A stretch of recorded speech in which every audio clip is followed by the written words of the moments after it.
Bonjour à tous.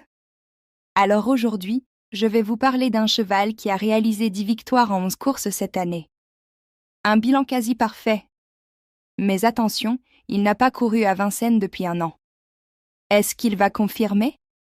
Et surtout, est-ce vraiment lui le plus grand danger de cette course? Restez jusqu'à la fin, parce que je vais vous révéler un cheval dont personne ne parle, mais qui cache un détail technique qui pourrait tout changer. Bienvenue sur la chaîne. Je suis ravie de vous retrouver pour décrypter ensemble le Quintet Plus de ce samedi 8 novembre 2025. Aujourd'hui, direction Paris-Vincennes pour le prix d'Argentan, une belle course B dotée de 72 000 €. Au programme, 2700 mètres sur la grande piste en corde à gauche, terrain mâche-fer, avec 13 partants au départ. Ce sont des chevaux de 6 à 8 ans qui ont gagné entre 80 000 et 350 000 € dans leur carrière. Bref, on a affaire à de la vraie qualité aujourd'hui. Restez bien concentrés jusqu'à la fin, parce que je vais vous parler d'un cheval totalement déféré pour la première fois depuis presque 3 ans, et d'un autre qui revient de 6 mois d'absence avec Jean-Michel Bazir. Allez, c'est parti pour l'analyse. Commençons par le cheval logique de cette course, celui qu'on ne peut vraiment pas ignorer.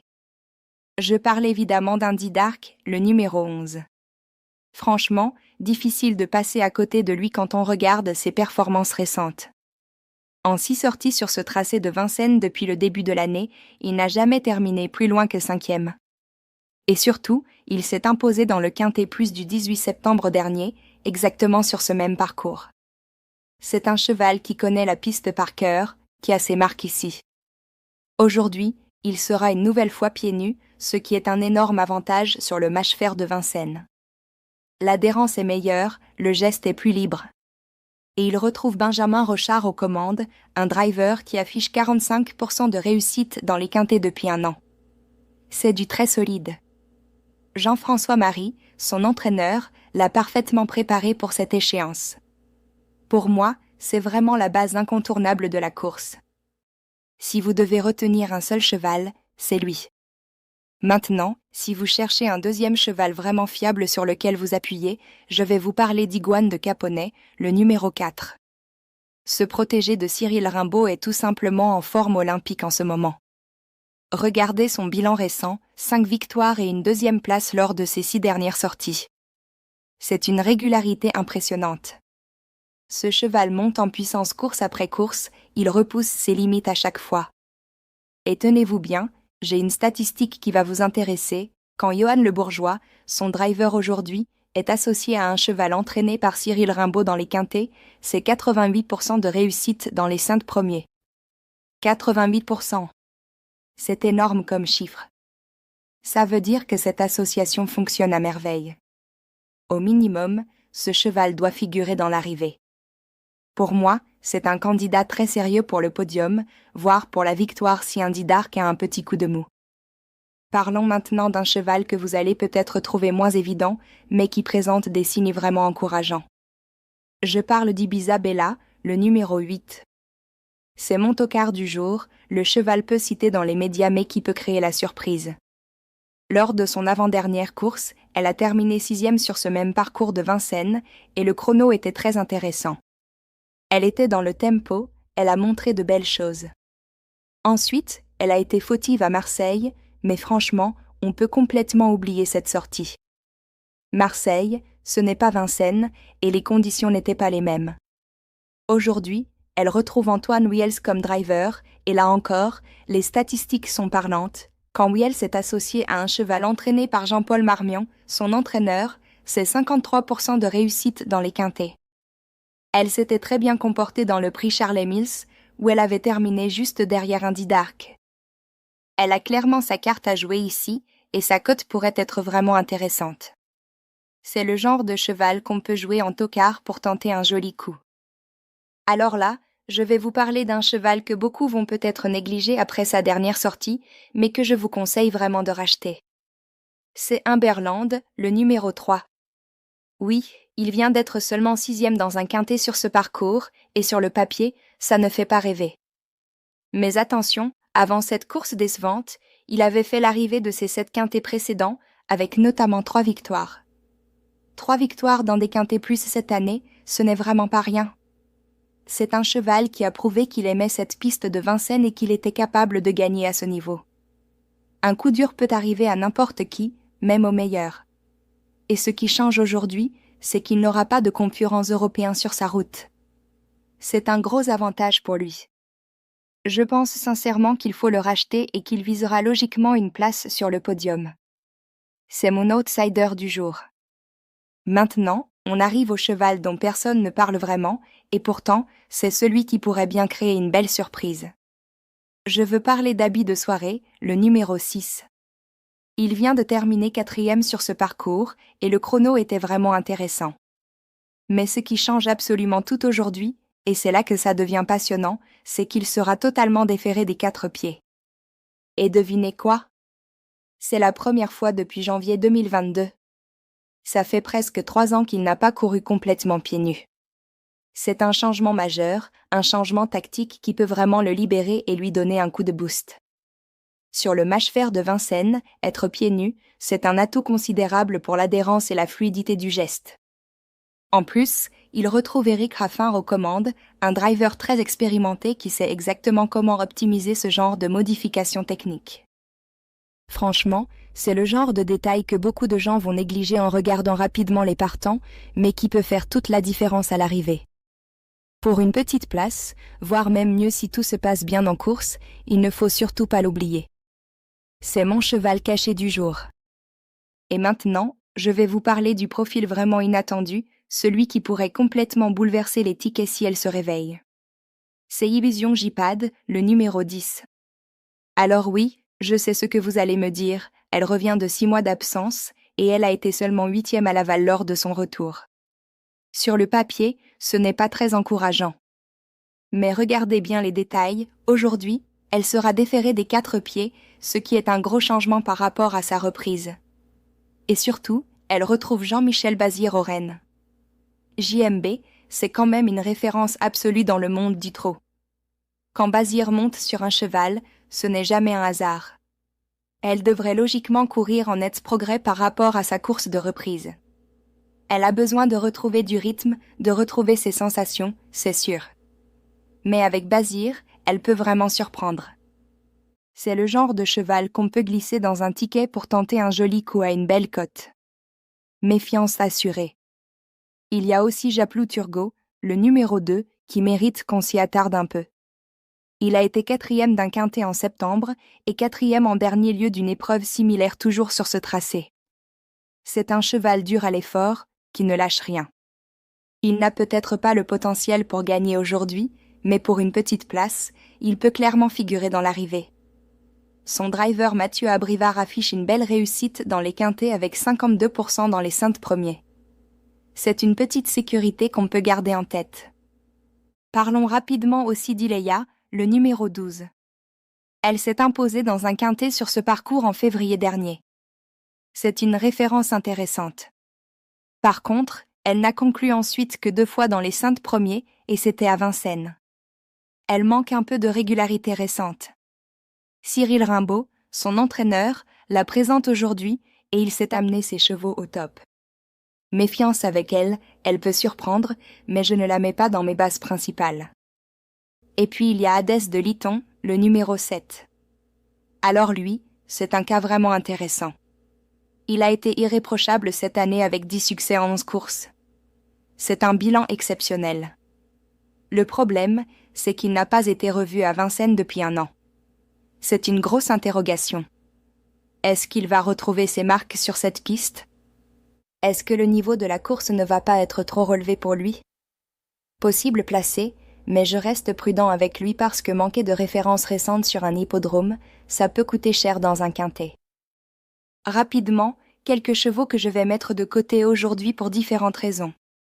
Anna, le numéro 9, a été au mieux 5e lors de ses 9 dernières courses. Difficile de lui faire confiance dans ce contexte avec ce niveau d'opposition. Ivanov, le numéro 1, fait sa rentrée après 3 mois d'absence.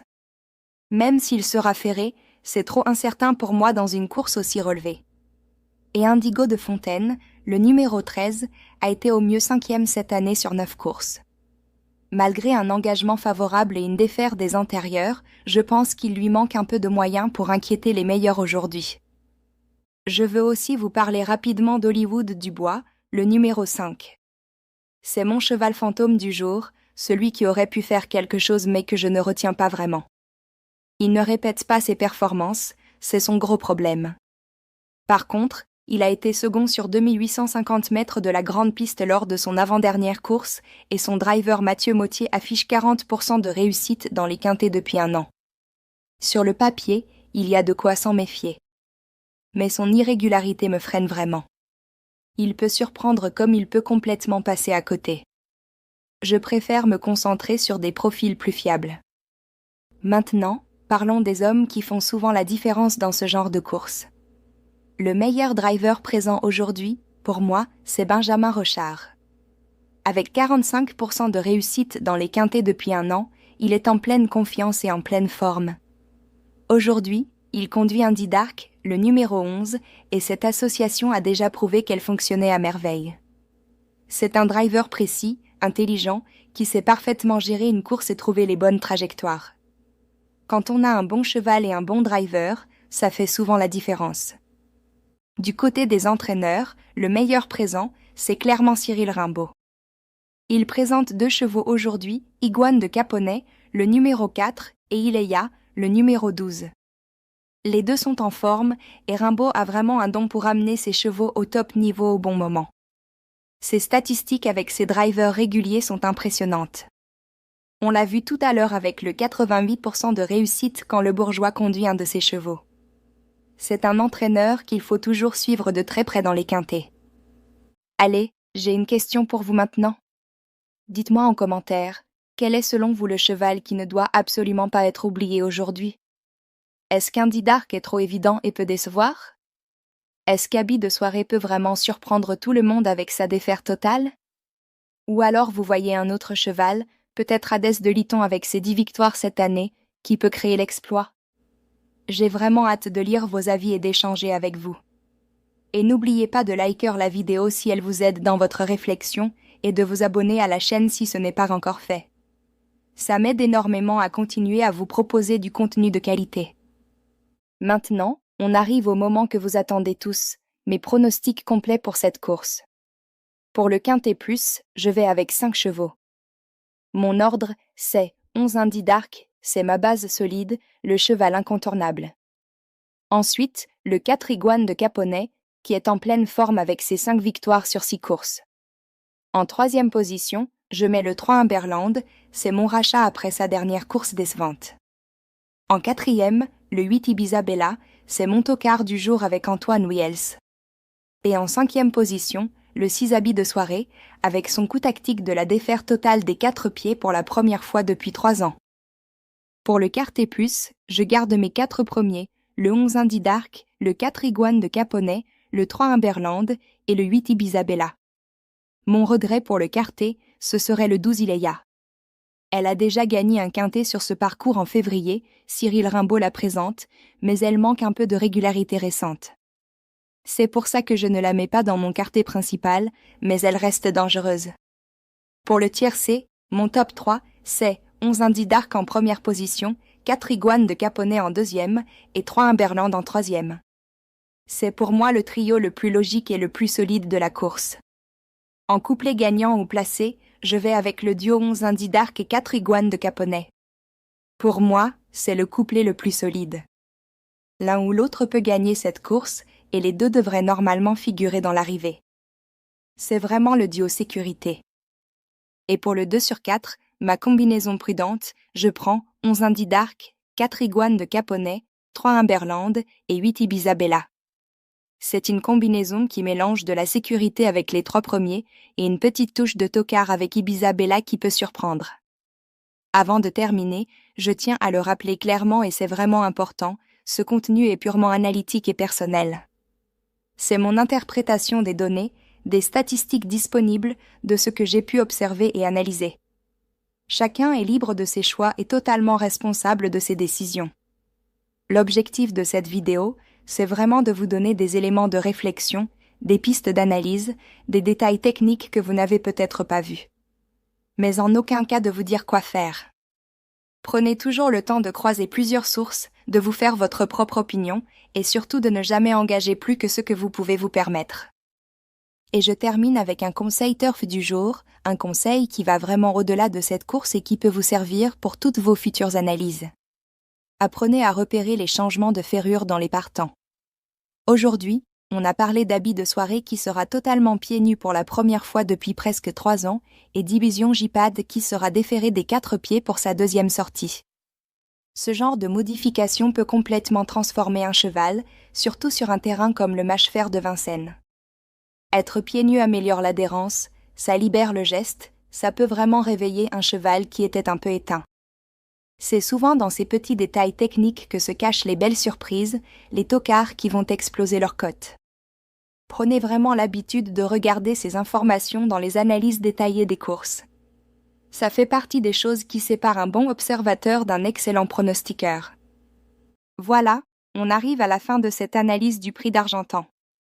J'espère vraiment qu'elle vous a été utile et qu'elle vous a donné des pistes intéressantes pour aborder cette course. N'oubliez pas de me dire en commentaire quel est votre cheval du jour, celui sur lequel vous allez vous appuyer. Likez la vidéo si elle vous a plu, abonnez-vous à la chaîne pour ne rien rater des prochaines analyses de quintet. Je vous souhaite une excellente journée de course, amusez-vous bien, et surtout prenez du plaisir avant tout. À très bientôt pour une nouvelle analyse, et que le meilleur cheval gagne. Salut à tous!